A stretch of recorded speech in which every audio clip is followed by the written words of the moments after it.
Sheri për parkimin në Ksamil arrestohet shtetasi turk, nisin hetimet për 4 të tjerë.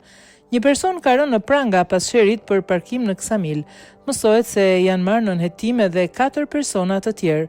Specialistët për hetimin e krimeve në Komisariatin e Policisë Sarand referuan materialet në prokurori dhe arrestuan shtetasin turk HD 26 vjeç me banim të përkohshëm në Prishtinë, pasi më datë 6/6/2025, rreth orës 21:15 gjatë një konflikti për motive të dobta, ka goditur me grushte shtetasin AM 54 vjeç banues në Ksamil, i cili ka marrë dëmtime në kokë dhe aktualisht ndodhet në Spitalin e Traumës Tiranë nën kujdesin e mjekëve. Gjithashtu, nisi procedimi penal në gjendje të lirë edhe për shtetasit e tjerë të përfshirë në konflikt. BM 50 vjeç, SM 42 vjeç, shtetasin e dëmtuar AM si dhe shtetasin turk AB 26 vjeç, njoftoi policia.